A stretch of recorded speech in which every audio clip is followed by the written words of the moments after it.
다시 한번 귀한 찬양 감사드립니다.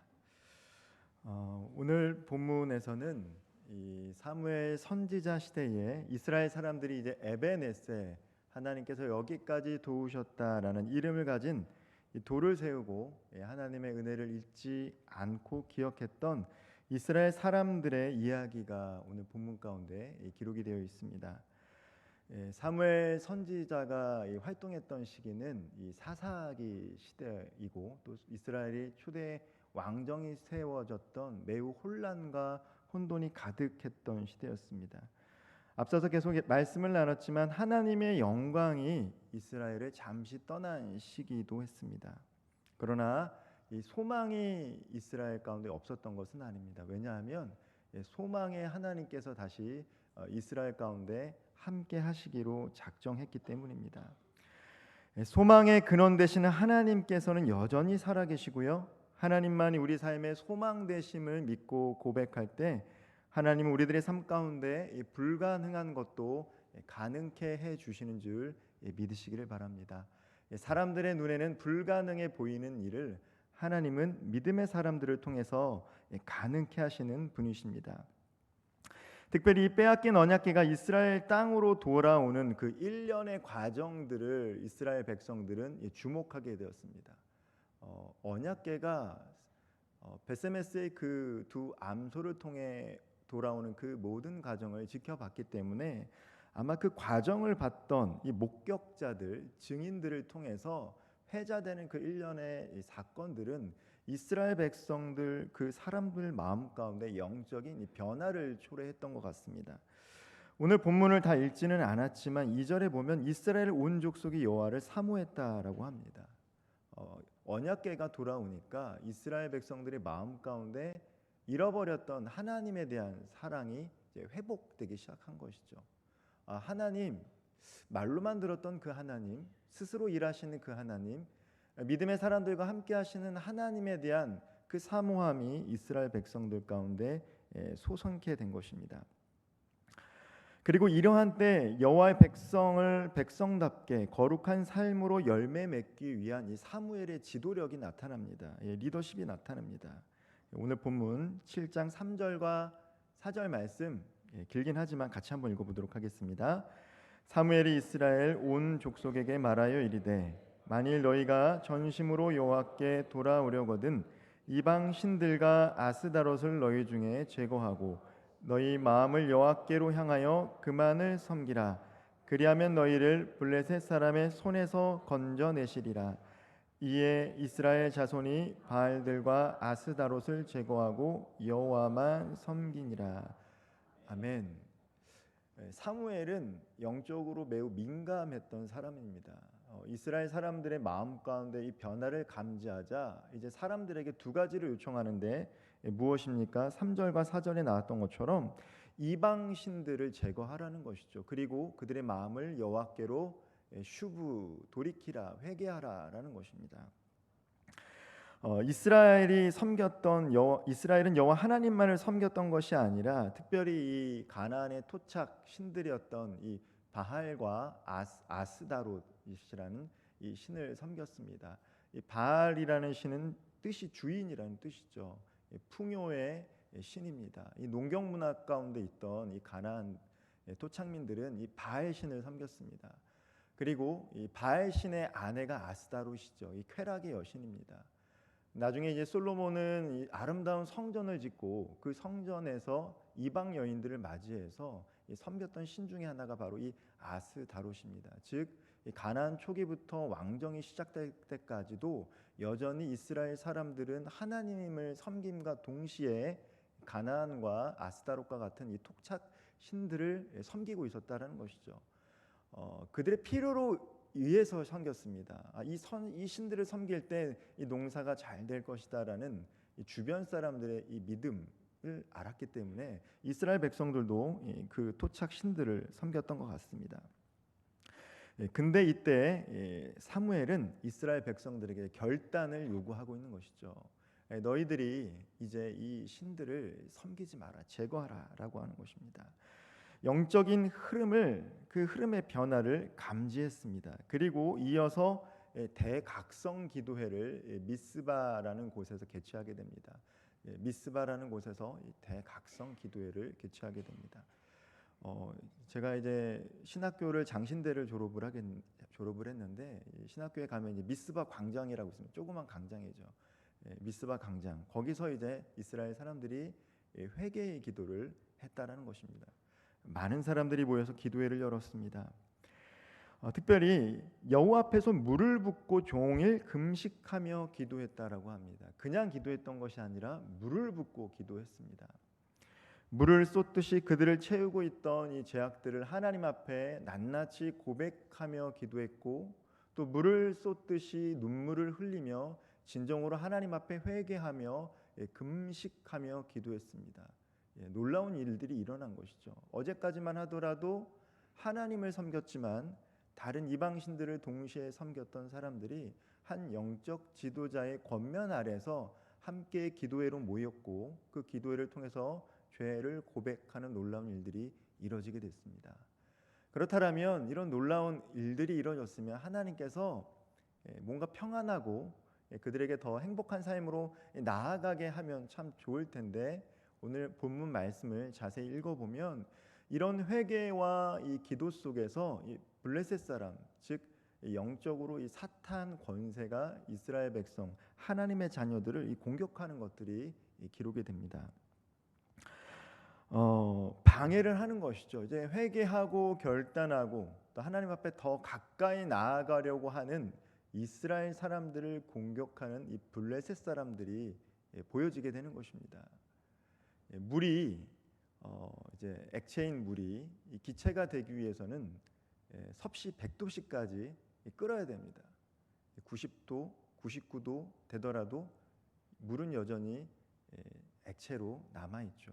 그런데 이제 100도씨가 넘어가게 되면 임계점을 뚫게 되면 물이 기체로 변하는 놀라운 일들이 일어납니다. 근데 삶에도 분명 임계점이라는 게 있어요. 공부를 하는 학생들도 공부를 열심히 해도 성적이 안 오르는데 어느 순간 그 임계점을 넘으면 학생들의 성적이 오릅니다. 성적이라는 게 계단식으로 오르죠. 그리고 또 이제 사람들이 불을 쌓는 것도 보면 그런 임계점들이 있는 것 같습니다. 어느 순간 그 임계점을 넘을 때 주변을 이렇게 보면 소득이 늘어나는 경우들을 보게 됩니다. 즉 우리들의 삶 가운데서도 삶의 전환점이 필요한데, 그 전환점을 맞이하게 되려면 똑같이 노력하지만 분명한 것은 임계점이 뛰어넘어야 된다는 것이죠. 그런데 이것이 이 영적인 생활에도 적용하는 것 같습니다. 우리가 영적으로 조금 더 성장해지고 성숙해지려면 여러 가지 고난도 시련도 겪어야 됩니다. 하나님에 대한 사랑하는 마음도 더 커지는 어떤 계기가 필요한데, 문제는 사탄이 이것을 경험하지 못하게 한다는 것이죠. 이스라엘 사람들이 미스바에 모여서 눈물을 흘리고 물을 쏟듯이 눈물을 흘리고 금식하며 회개 기도하며 결단하려고 할 때, 새로운 어떤 무브먼트, 변화가 일어나려고 하는 그 시점에 그들을 또다시 두려움으로 쫓아내는 블레셋 사람들이 쳐들어오게 된 것입니다. 이 이스라엘 사람들만 그런 것이 아니죠. 오늘을 살아가는 저희들도 어떤 결단을 통해서, 그 결단의 기회가 사람마다 다 다르지만 어떠한 결단을 통해서 내가 영적으로 이렇게 거듭난 내가 이제 조금 더 주님께서 원하시는 모습으로 살아가겠나라고 결단을 하는데, 이 재정의 어려움이 찾아오면, 혹여나 이 건강의 문제 앞에서, 관계의 실패 앞에서 또 하나님께 나아가고자 할 때 다시금 우리를 영적으로 회개시키는 사건들을 마주할 때가 있는 것입니다. 그래서 이번만큼은 내가 뭔가 바꿔보겠다, 주님 안에서 한번 결심하고 새로운 모습으로 변화되고 싶다라고 하는 그 마음이 들 찰나에 마치 미스바로 블레셋 사람들이 쳐들어왔던 것처럼, 공격했다는 소식이 들렸던 것처럼 악한 사탄 마귀는 우는 사자처럼 우리를 가만두지 않습니다. 뭔가 은혜를 받고 변화를 받아서 내가 이전과는 다른 삶을 좀 살겠다, 이런 결단을 낼 때 사탄은 영적으로 그냥 내버려 두지 않는다는 것이죠. 블레셋 방백들이 군대를 이끌고 이스라엘을 치러 올라오자 이스라엘 자손들은 듣고 심히 두려워했다라고 기록했습니다. 당연하죠. 예. 아무리 기도하고 은혜 받았지만 여전히 내 삶을 위협하는 존재들이 내 주변에 있다라면 그것은 우리를 심히 두렵게 하고 불안하게 만듭니다. 그런데 이전에 이스라엘 사람들과 미스바 각성회를 통해 대각성회를 통해 모였던 사람들과의 차이점이 있다라면 이제 이들은 기도하기 시작했다라는 거예요. 그 전에는 두려워서 불만, 불평, 원망했다라면 이제 이들은 심히 두려운 상황 가운데서 기도하고자 마음을 먹었습니다. 사무엘상 7장 8절 말씀 같이 한번 읽어보도록 하겠습니다. 이스라엘 자손이 사무엘에게 이르되 당신은 우리를 위하여 우리 하나님 여호와께 쉬지 말고 부르짖어 우리를 블레셋 사람들의 손에서 구원하시게 하소서 하니. 이전에 이스라엘 사람들과는 영적으로 뭔가 새로워진 모습을 우리는 보게 됩니다. 하나님께서 도와주시도록 사무엘을 통해 기도하자는 것이죠. 이에 사무엘이 하나님 앞에 젖먹는 어린 양 한 마리 전체를 태우는 이 번제라는 제사를 드립니다. 그러자 여호와 하나님께서 응답하십니다. 사무엘의 기도를 들어주십니다.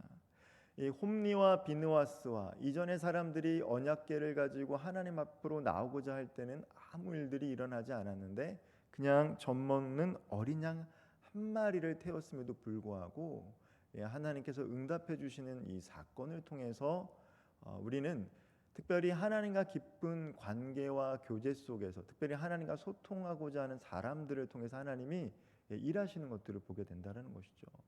물질과 재물과 번제물이 얼마나 화려하고 많고가 중요한 것이 아니라 어떠한 사람이 그것을 가지고 나왔느냐가 중요한 것들을 우리는 이 말씀을 통해서 깨닫게 됩니다. 사무엘은 하나님과 깊이 소통하며 중보했던 사람입니다. 그가 하나님 앞에 간절히 기도하자 하나님께서 오늘 여기까지 도우셨다라고 고백할 만큼 이스라엘 사람들에게 은혜를 허락하셨는데 그 은혜 세 가지를 짧게 나누고자 합니다. 첫째, 하나님께서 어떻게 이스라엘 백성들을 여기까지 도우셨습니까? 그들에게 승리의 은혜를 허락하셨습니다. 여호와 니시의 하나님을 경험케 하신 것이죠. 늘 패배만 했던 이스라엘 백성들이 하나님께 기도하자 하나님이 그들에게 승리를 맛보게 하신 것입니다. 우리가 인생을 살아가면서 이 성취감이라는 것은 참 중요합니다. 그래서 작은 성취감들을 어렸을 때부터 하나 둘 맛본 사람이 나중에 인생에 있어서 실패보다는 뭔가 도전하려고 하는 것이죠. 그래서 어렸을 때 아이들에게 작은 성취감을 주고 칭찬해 주는 것이 매우 중요합니다. 그래야지 어린 아이들이 계속해서 새로운 것을 도전하고 또 성취감을 느낄 수 있기 때문인 것이죠. 하나님께서는 이 두 번의 전쟁을 통해서 이스라엘 백성들에게 이 패배를 맛보게 하셨습니다. 하나님 없이 싸우려고 했던 이스라엘 백성들에게는 이 패배를 맛보게 하셨는데 오늘 이 사무엘과 함께 기도하는 이스라엘 백성들에게는 승리의 여호와 니시의 승리의 은혜를 허락하신 것이죠. 이스라엘 사람들이 미스바에 나가서 블레셋 사람들을 추격하기 시작했습니다. 백갈 아래까지 추격해서 공격했다라고 기록했습니다. 그리고 사무엘은 그때의 그 승리를 기록하고자 이 미스바와 센 사이에 그 지역 사이에 돌 하나를 취해서 에벤에셀이라는 기념하는 돌을 세우죠. 하나님께서 여기까지 도우셨다라는 것입니다. 하나님이 우리를 승리케 하셨다. 그 은혜를 기억하도록 나무가 아닌 돌로 세웠습니다. 뿐만 아니라 이달의 승전을 기점으로 이스라엘은 한동안 이 블레셋 족속에게 더 이상 국경의 침략을 허용하지 않게 됩니다.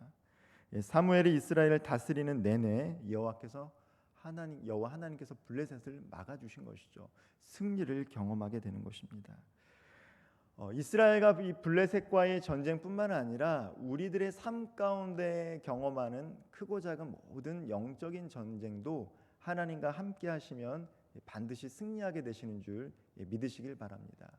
우리 하나님은 전쟁 가운데서 우리를 승리케 하시는 하나님이십니다. 이스라엘은 이러한 승리를 얻기까지 블레셋과 두 번의 큰 전쟁을 치렀지만 싸울 때마다 이 번번이 패배했습니다. 패배의 원인이 다른 데 있지 않았습니다. 하나님을 신뢰하지도 의지하지도 않았기 때문입니다. 언약궤도 중요하지만 하나님을 신뢰하는 게 중요했는데 그들은 하나님을 의지하지도 신뢰하지도 구하지도 않았습니다. 그러나 이번만큼은 그런 심히 두려운 마음 상태에서 기도하고자 모였고 사무엘을 통해서 하나님께 중보하기를 부탁했습니다. 그때 하나님이 하나님을 의지하고 신뢰하는 이스라엘 백성들에게 승리를 경험케 해주신 것입니다. 여호와 니시의 하나님이 누구인지를 알려주시고 스스로 친히 증거하셨습니다.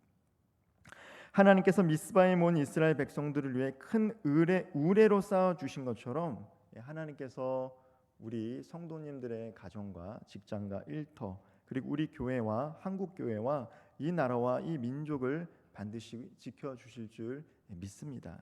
설령 우리가 믿음이 연약해서 또 쓰러지고 넘어질 때가 있죠. 이 신앙생활은 기복이 있을 수밖에 없습니다.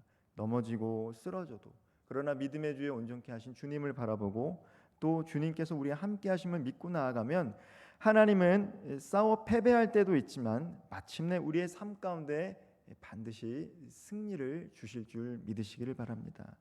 회개하고 결단하더라도 미스바의 기도 없이는 이러한 승리가 또한 우리 안에 주어질 수 없음을 기억하시면서 어떤 어려움과 고난 속에서도 오직 승리를 주시는 하나님께 간절히 부르짖을 수 있는 우리 믿음의 모든 성도님들 되시기를 주님의 이름으로 축원드립니다. 마침내 그리고 결국엔 승리케 하시는 축복을 누려야 할 분들은 저와 우리 성도님들이시기 때문입니다. 이스라엘 백성이 누렸던 것처럼 우리 또한 이 승리의 기쁨을 누리는 삶을 살아가야 할 줄 믿습니다. 두 번째로 하나님께서 어떻게 이스라엘 백성이 여기까지 도우셨습니까? 승리케 하셨다라면 그들을 이스라엘 백성들을 또 회복시켜 주시는 은혜를 허락하셨습니다. 오늘 본문 14절 말씀을 같이 한번 읽어보도록 하겠습니다. 블레셋 사람들이 이스라엘에게 빼앗았던 성읍이 에그론부터 가드까지 이스라엘에게 회복되니 이스라엘이 그 사방 지역을 블레셋 사람들의 손에서 도로 차지했고 또 이스라엘과 아모리 사람 사이에 평화가 있었더라. 아멘. 승리만 주신 것이 아닙니다. 잃어버렸던 것, 빼앗겼던 것들을 도로 회복시켜 주셨습니다. 하나님은요, 하나님을 향하기 시작할 때 지난 과거의 삶이 어떠하든 현재의 삶을 회복시켜 주시는 분이신 줄 믿으시기를 바랍니다. 우리가 예수 믿고 하나님과 함께할 때 얻게 되는 은혜가 무엇입니까? 과거의 삶이 어떠하든 과거에 내가 어떠한 상처를 받게 되든 거기서부터 우리가 끊고 새로운 현재의 삶을 살아갈 수 있는 은혜를 누리는 것이죠. 그리고 그렇기 때문에 우리는 또 다른 미래에 대한 소망을 품고 살아갈 수 있게 되는 것입니다. 특별히 이스라엘 사람은 두 번의 패배를 통해서 큰 상실감을 맛보아야 했습니다. 그러나 오늘 말씀처럼 이스라엘 백성들은 에그론부터 가드까지 영토가 다시 회복되게 된 것입니다. 언제 이러한 일들이 일어납니까? 그들이 믿음의 눈을 들어 여호와 하나님을 바라보고 하나님께 간구하기 시작할 때, 두 마음을 품지 않고 하나님만 찾기 시작할 때 잃어버렸던 것, 빼앗겼던 것들이 다시금 돌아오는 놀라운 역사가 일어나게 되는 것이죠. 예수님께서도 마태복음 6장에서 두 주인을 섬기지 말라라고 합니다. 두 주인을 섬기지 말라라고 하시는 것이죠. 하나님은 우리가 섬기고 있지만 우리 마음속에는 각자가 또 섬기고 있는 신들이 있을 수 있다는 것이죠. 예수님은 당시에 이제 돈을 사랑하는 마음, 이 만모니즘에 대해서 또 다른 신이다라고 강력하게 주장하셨습니다. 두 마음을 품게 되면 마음이 갈라져서 이 성도들의 삶 가운데 능력이 나타나지 않기 때문에 특별히 예수님은 제자들에게 여호와 하나님만을 바라보라고 이야기합니다. 그들을 먹이고 살리고 인도하시는 분이 하나님임을 믿고 살아갈 때 하나님이 그들의 삶 가운데 능력을 주시기 때문에 그것을 믿고 살아가라고 당부하신 것입니다. 마찬가지입니다. 오늘도 예수님의 제자로서 하나님의 능력 안에 보호하심 안에 살아가려면 두 마음을 품어서는 안 됩니다. 오직 여호와 하나님만이 참 하나님 되심을 믿고 나아갈 때, 오직 하나님께 소망을 둘 때 하나님은 혹여나 과거에 그렇지 못해서 잃어버린 것, 빼앗긴 것 반드시 회복시켜 주실 줄 믿으시기를 주님의 이름으로 축원드리겠습니다. 하나님은 갑절로 회복시키십니다. 욥이 모든 것들 사탄으로 말미암아 건강도 잃고 재산도 잃고 아내도 잃고 자녀들도 잃었지만 마지막에는 어떻게 해야 합니까? 하나님께서 갑절로 회복시키는 은혜를 허락하신 것이죠. 하나님은 우리들의 삶 가운데 승리뿐만 아니라 잃어버린 것, 빼앗긴 것에 대한 회복의 은혜 또한 허락해 주시는 분이십니다. 마지막으로 하나님은 에베네셀의 하나님, 여기까지 도와주신 하나님은 이스라엘을 어떻게 도와주셨습니까? 화목해 하는, 평화를 주는 은혜를 허락하십니다. 14절 후반절을 제가 다시 한번 읽어보면 또 이스라엘과 아모리 사람 사이에 평화가 있었더라. 우리 아까 14절을 읽었는데요. 후반절을 보면요, 회복시켜주는 것 외에도 이스라엘과 아모리 사람 사이에 평화가 있었다라고 이야기합니다. 그전에는 평화가 없었다는 얘기죠. 빼앗겼을 뿐만 아니라 블레셋 사람들에게 영토를 빼앗겼을 뿐만 아니라 아모리 사람들과 반목하면서 갈등 관계 속에 살아가야만 했습니다.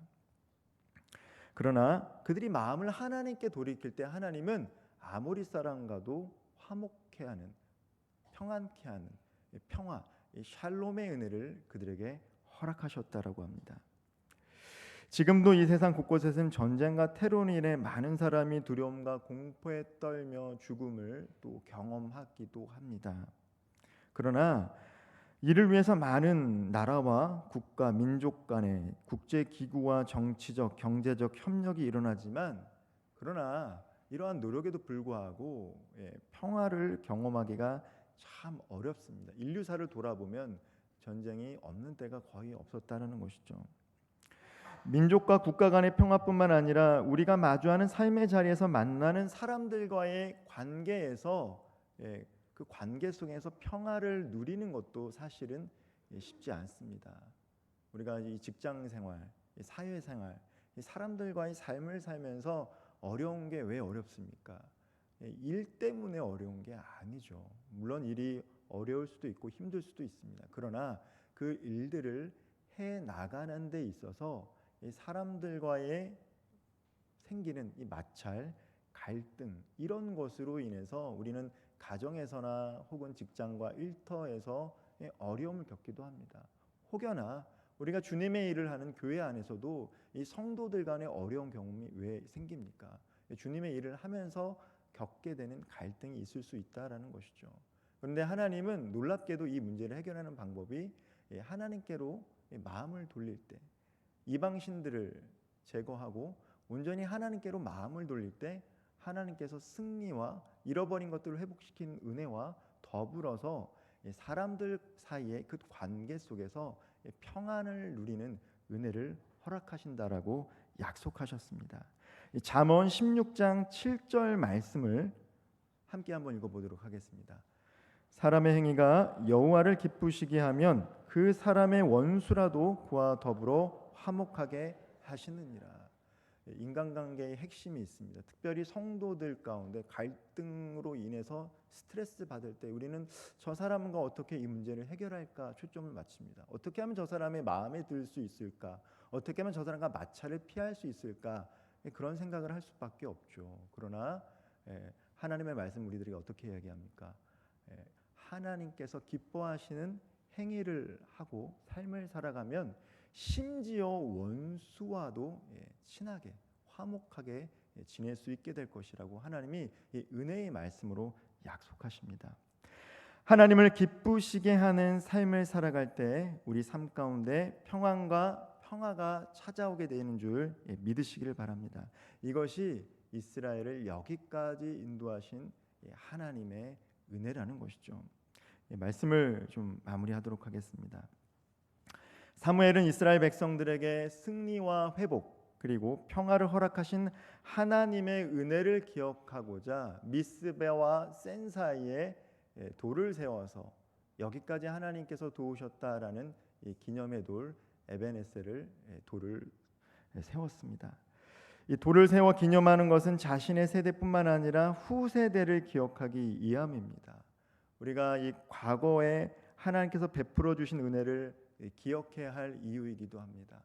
우리가 왜 계속해서 하나님께서 우리들의 삶 가운데 허락하셨던 그 은혜들을 나누고 또 증거해야 되는 이유가 무엇입니까? 그래야지만 어떠한 상황 속에서도 현재의 삶 속에서 감사할 수 있다라는 거예요. 내 상황이 어떠하든 그 지금 상황이 좋든 나쁘든 감사할 수 있는 비결이 무엇입니까?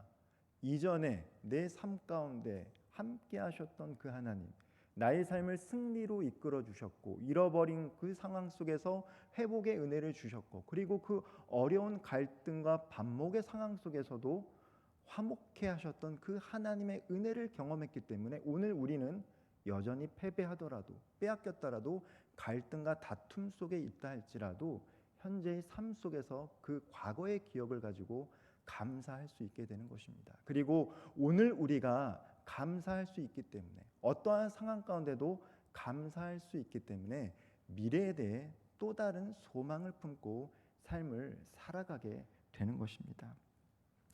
우리의 미래는 알 수 없습니다. 한치 앞도 알 수 없습니다. 그러나 하나님은 다 아시는 줄 믿으시기 바랍니다. 하나님은 우리보다 우리를 더 잘 아시고 우리의 삶을 이끌어 주시는 분이시기 때문입니다. 하나님을 신뢰하며 늘 평안과 감사가 넘치는 생활을 할 수 있도록 오늘도 주님과 동행하며 하나님만 바라보며 살아갈 수 있는 우리 모든 성도님들 되기를 주님의 이름으로 축원합니다. 기도하겠습니다.